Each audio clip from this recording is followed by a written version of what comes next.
एक प्रोबेबिलिटी का one shot है जो काफी पॉपुलर है, अराउंड 6.5 लाख के आसपास उसमें व्यूज हैं। तो कुछ बच्चे जो उसको यूज कर रहे थे उन्होंने मुझे पॉइंट आउट किया कि सर उस वीडियो में एक चीज है, एक ये क्वेश्चन है जो पीवाईक्यू है, जेई का पीवाईक्यू किया गया है, तो उस सॉल्यूशन में एक एरर है, उसमें कंसेप्चुअल एरर है। तो मैंने सोचा कि क्योंकि इतने सारे बच्चे देख रहे हैं जिन सबका जेई आ रहा है, तो उस एरर को सब बच्चों तक पहुंचा दिया जाए, क्योंकि आप वो एरर ना कीजिएगा।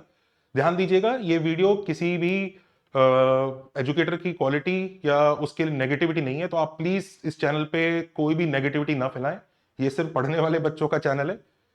इस वीडियो का पर्पस सिर्फ यही है क्योंकि जब इतने सारे बच्चे देख रहे हैं तो उस कंसेप्चुअल एरर की वजह से उन सबके मार्क्स ना चले जाएं, क्योंकि ये कॉन्सेप्ट जेई एक बार नहीं बल्कि 2 बार पूछ चुका है, और 2 बार पूछ चुका है तो आगे भी आने का इसका भरपूर चांस है।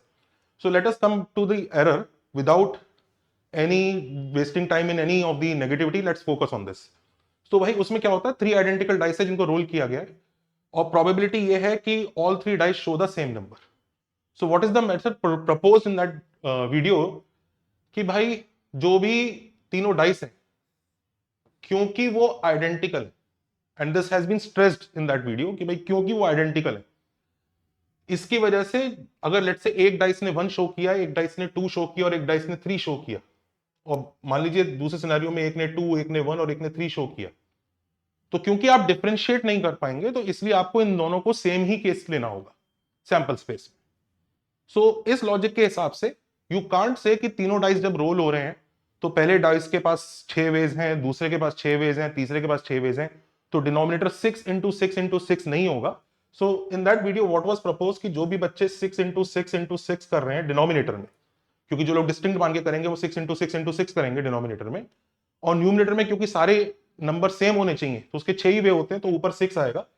तो in that video it was propose कि the answer 1/36 is wrong in that video, and how the right answer was arrived in that was कि इसके नंबर ऑफ वेज कैलकुलेट किए गए थे जिसमें इन दोनों को सेम माना गया था, और ऐसा करके काफी केसेस बनाए गए, और उसमें आई थिंक शायद डिनोमिनेटर कुछ 56 आया था जिसमें फेवरेबल वेज 6 निकले थे, तो आंसर 3/28 को राइट किया गया था। However, let me tell you, the answer 1/36 is the correct answer. 3/28 is actually the wrong answer. क्यों है ये रॉन्ग आंसर, उसके लिए सबसे पहले हमें थोड़ा सा समझना पड़ेगा।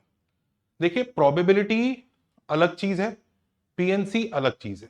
आइडेंटिकल का इंपैक्ट प्रोबेबिलिटी पे नहीं पड़ता है, सिर्फ पीएनसी पे पड़ता है। पीएनसी और प्रोबेबिलिटी अलग अलग फिलॉसफी में बिलीव करते हैं। फॉर एग्जाम्पल, मैं आपको ही खुद एक एग्जाम्पल दिखाता हूं, आप खुद ही समझ जाएंगे कि क्यों ये अलग अलग फिलॉसफी पे बिलीव करते हैं। ये देखने में जरूर सेम चैप्टर है कि भाई चैप्टर सेम है, सिमिलर दिखते हैं, लेकिन एक्चुअली ये इनके अंडरलाइन थॉट प्रोसेस अलग ही है। क्यों अलग है? मान लीजिए एक बैग है, उस बैग में 1000 रेड बॉल हैं जो आइडेंटिकल हैं, एक जैसी दिखती हैं, और एक व्हाइट बॉल है। अब आपका दोस्त वो बैग लेके आए और आपसे शर्त लगाए। ध्यान दीजिए, प्रोबेबिलिटी इसीलिए बनाया गया था कि लोग शर्त लगा सकें, जुआ खेल सकें। तो आपका दोस्त वो बैग लेके आया और बोला कि भाई देख, इस बैग में 2 तरह की बॉल निकलेंगी, एक या तो रेड निकलेगी या व्हाइट निकलेगी, और अगर रेड निकली तो तू मुझे 1000 रुपए देना, और व्हाइट निकलेगी तो मैं दे दूंगा। तो आप पूछोगे मतलब क्या, कितने तरह की? तो वो कह रहे हैं 2 तरह की बॉल निकलती हैं, लेकिन आप देखिए इसमें पैसा नहीं लगाएंगे। आपको पता हो सकता है बेवकूफ बना रहा है, वो कह रहा है मुझे ये जानने से मतलब नहीं कि कितने तरह की बॉल है यहाँ पे, मुझे बता कौन सी बॉल कितनी है। नहीं नहीं, वो सारी आइडेंटिकल है, तू उसमें डिफरेंशिएट नहीं कर पाएगा। अरे डिफरेंशिएट नहीं कर पाएगा क्या मतलब है? बॉल को थोड़ी पता है कि हम आइडेंटिकल है, वो तो अपनी फ्रीक्वेंसी में कंट्रीब्यूट करेगा।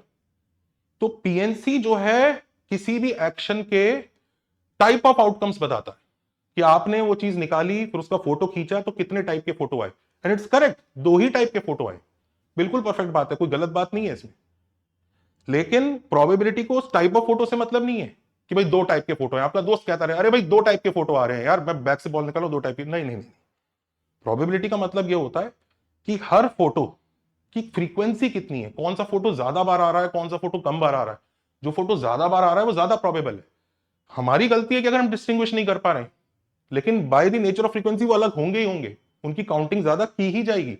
इनफैक्ट अगर हम ये फ्रीक्वेंसी वाली चीज को नहीं समझते, हम उसको इग्नोर कर देते हैं, अगर हम ये काम करते हैं तो देखिए काफी फनी सिनेरियो भी आते हैं। मान लीजिए एक बहुत ऊंची बिल्डिंग है, लेट्स से बुर्ज खलीफा, उससे एक इंसान कूदता है। जब कोई इंसान गिरेगा तो 2 ही आउटकम हो सकते हैं ना भाई, सैंपल स्पेस। अब आप बोलेंगे कि भाई 2 ही आउटकम है क्या, या तो वो जिंदा रहेगा या मर जाएगा। भाई दो ही फोटो आएंगे एक तरह से, तो इस तरह से तो दो ही आउटकम है। तो इस हिसाब से क्या प्रोबेबिलिटी ऑफ जिंदा 1/2 हो जाएगा?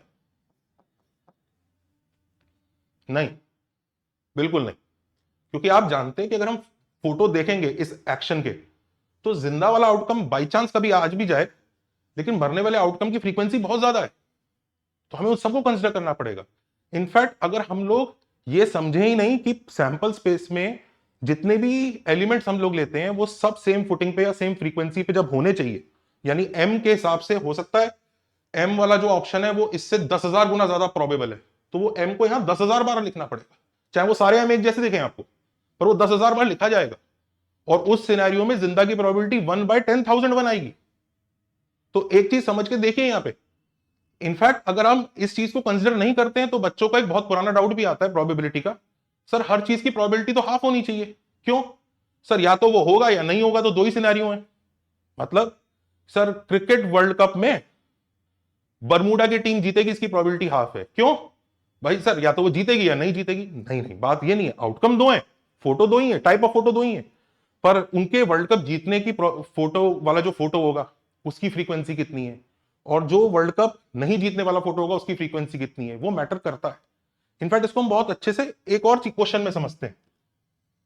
ये एक क्वेश्चन है जिसमें एक वर्ड दिया है बड़ा अच्छा, स्लीपलेसनेस, जिसको हम लोग आजकल देख ही रहे होंगे, जेई का एग्जाम आ रहा है। तो इसमें से एक लेटर चूज कर लिया। अब सवाल ये उठता है कि कितने नंबर ऑफ वेज हैं लेटर चूज करने के। अब अगर ये बात हम समझते हैं तो देखिए पहला जो क्वेश्चन है ना, find the number of veg, ये पीएनसी का क्वेश्चन है, ये पीएनसी के हिसाब से बात करेगा। इसके लिए सारे एस एक जैसे ही होंगे। तो अगर हम इसको देख लें कितने एस हैं इसमें,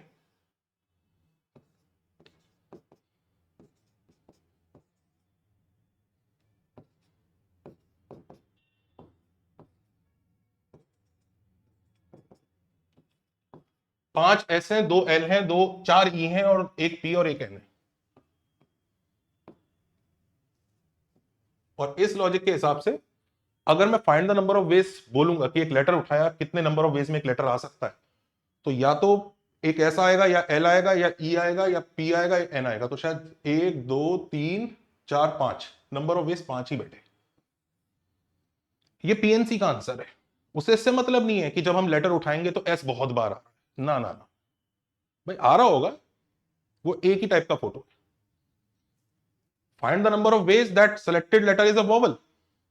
तो अब इसमें वॉवल सिर्फ एक ही है, ई। हमें पीएनसी को इससे मतलब नहीं है कि जब हम सेलेक्ट कर रहे हैं तो वो चार बार आने का चांस मिल रहा है उसको, नहीं नहीं नहीं नहीं, वो सीधा यही बोलेगा भाई कितने कितने टाइप के फोटो आ रहे हैं वॉवल्स के, भाई एक ही आ रहा है, तो एक ही है वो। पर लास्ट क्वेश्चन को देखिए, find the probability that the selected letter is a vowel. तो उसका आंसर 1/5 नहीं होगा।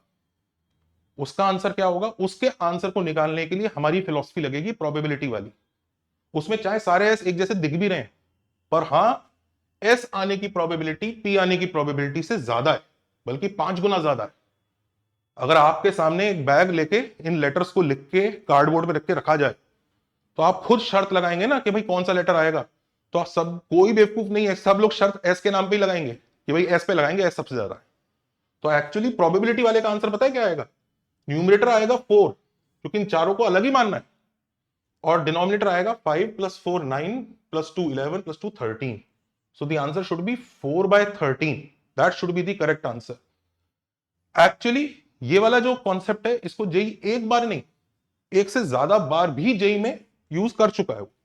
ये देखिए आईआईटी 1988 का क्वेश्चन है, और काफी फेमस क्वेश्चन है कि 100, वापस उसने बोला आइडेंटिकल कॉइन्स, इनको उसने टॉस कर दिया, और सबका प्रोबेबिलिटी पी है शोइंग हेड्स का। तो फाइंड द प्रोबेबिलिटी, जो probability of heads showing on 50 coins is equal to that of showing on 51 coins.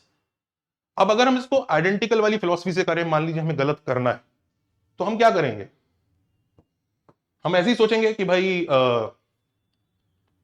पहला केस है, पहला चीज जो है कि 50 पॉइंट पे हेड आ रहा है, तो 50 पर पी की पावर 50 हो जाएगा, और रिमेनिंग 50 पे क्या होगा?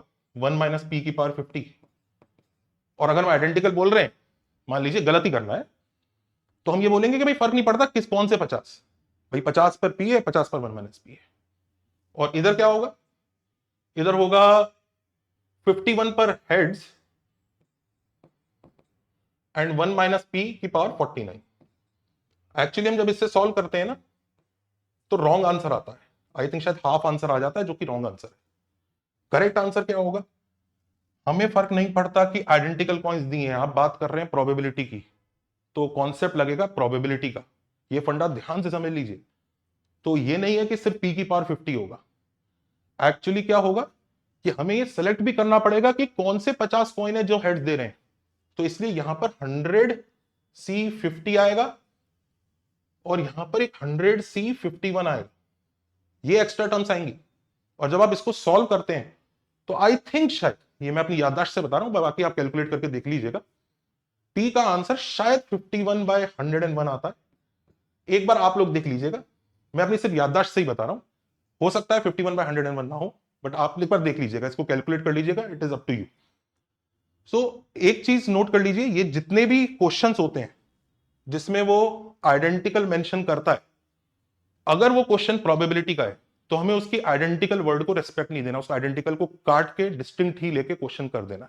एक चीज मैं और सब बच्चों को कहना चाहूंगा, देखिए बच्चों, मैथ्स बहुत बड़ी चीज है, मैथ्स के सामने हम सब छोटे हैं, सबसे गलती हो सकती है, और किसी भी गलती का मतलब कोई भी एजुकेटर बड़ा या छोटा नहीं होता। ये बात आप लोगों को समझनी है और अपने जेई पर फोकस करना है। इस वीडियो का पर्पस ये इंश्योर करना है कि एक इस कंसेप्चुअल एरर की वजह से ज्यादा बच्चों के मार्क्स ना जाए। ये हमसे भी गलती होती है कई सारे वीडियोस में, जैसे कोई बार केयरलेस मिस्टेक हो गई, 2 की जगह x लिख दिया, x की जगह 2 लिख दिया, बोलते बोलते ग्रेटर देन 0 की जगह इक्वल टू 0 लिख दिया। These are other errors, but since this was a conceptual error, hence I made this video. You make sure you focus on your JEE and avoid any controversy, because कोई भी maths के सामने बड़ा या छोटा नहीं है, हम सब मैथ्स के सामने हम सब भी सीख रहे हैं। हमारे वीडियो में भी गलती हो सकती है, किसी की भी वीडियो में भी गलती हो सकती है। Take care. जिन बच्चों को समझ में आया वो बच्चे इस क्वेश्चन को ट्राई करें और आंसर को कमेंट में डालें।